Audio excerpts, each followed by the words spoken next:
білдіреді, алланың бір екенін. Жалпы енді саусақ көтерілу келгенде Ханафи мазхабында екі пікір бар. Ғұламаларымыз сол екі пікірді де келтіреді. Бір ғұламаларымыз жалпы мүлдем көтеру керек емес деген ғұламаларымыз бар. Мүлдем көтеру керек емес деген ғұламаларымыз бар. Ол ғұламаларымыздың алу несіне ол намаз, ол жаңағыдай тыныштық дейді. Намаз тыныштық. Намазда басқа іс-әрекет жасалмау керек дейді. Басқа ғұламаларымыз, Ханафи мазхабта екі сол топтар, екінші ғұламаларымыз не дейді? Жоқ, хадисте келгендіктен саусақты көтереміз дейді. Саусақты көтерудің сол үлгісінде не алады? Ат-тахият оқып жатқанда шахадатқа келгенде көтереді.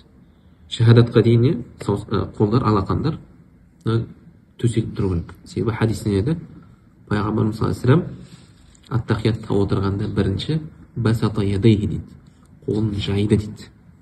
Біз кейде көреміз, жігіттер намазға жаңа ат-тахиятқа отыра салысымен қолын жаймайды, не қылады? Сразу көтеріп алады.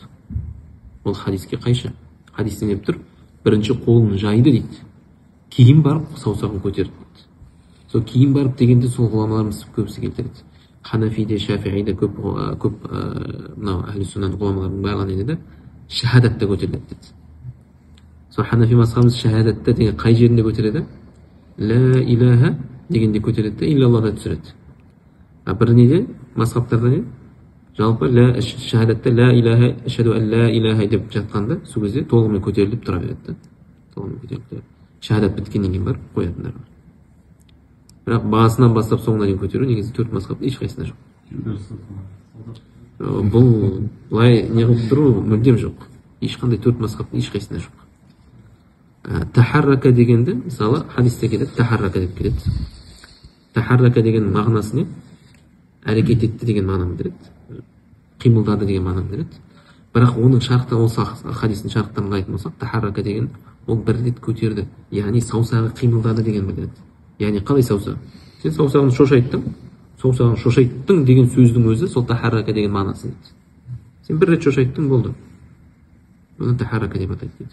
Бірақ ол былай тұру емес дейді. Бұл нені хадисте ешқандай мазхаб ұстанбайды бұл.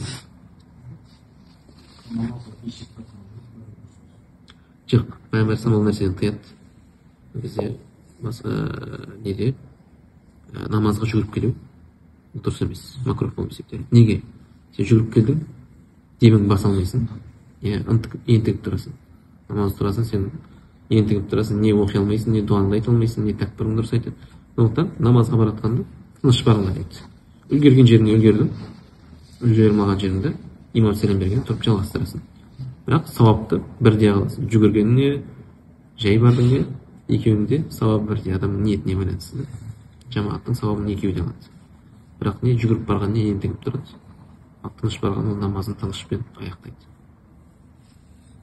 Бір адам жамағатқа кешігіп келіпті, ниет етіп ұмытып кеткенде Аллаху акбар деп. Анадар ниет деген не? Ниет деген негізі ол жүректің амалы. Тілдің амалы емес. Ниет деген адам ойымен, жүрегімен ниеттенетін нәрсе. Мен осы жазда Астанаға барғым келіп тұр еді деп ниеттенесің. Сен тілмен айтпайсың ғой, ойда тұрады да сен. Ниет деген негізі сол нәрсе. Адамның жүрегімен жасалатын нәрсе. Бірақ тілмен сен оны қуаттайсың. Тілмен қуаттайсың. Сондықтан адам мысалы намазға келді, қазір міне 5 намазын оқиын деп тұрғанын біледі. Парыз намазын оқиын деп тұрғанын біледі. Парыз намазын 4 ракат екенін біледі. Сол білгеннің өзі ниет қылыпты. Ол сол ниет болып саналады. Сен сонымен намаз бастадың, ол намазың дұрыс болады. Бірақ Ханафи не дейді? Тілмен айтуым ол мұстахаб, яғни бекітіп қой дейді. Себебі сенің ойың бұзылып кетпесін дейді. Тілмен айтқаннан кейін ол ойың бұзылмайды. Тілмен айтпасаң сен ойың жан-жақта былай ойнап тұрады. Жан-жақта ойнап тұрады. Сондықтан адам енді мешітке келе жатқанда уже мешіт намаз басталып кетті. Ол естественно не қылды? Ниетпен келе жатыр. Ақшам намазын оқиын деп тұрмын ғой деп келе жатыр. Бірақ тілмен айтқан жоқ. Келді Аллаху акбар деп бастап кетті. Намаз дұрыс па? Дұрыс. Себебі оның ойында тұр, не ақшам намазын оқиын деп келе жатыр. Ал кейде болады адам келе жатыр жұмыстармен немен жаңағы ойы бұзылып ақшам келе жатыр, бірақ ойында құптан тұр да. Сөйтіп құптанды ойлап келіп, бірақ тілінде не деді? Ақшам намаз деді. Ол намаз дұрыс емес. себеби ниет дұрыс емес болды.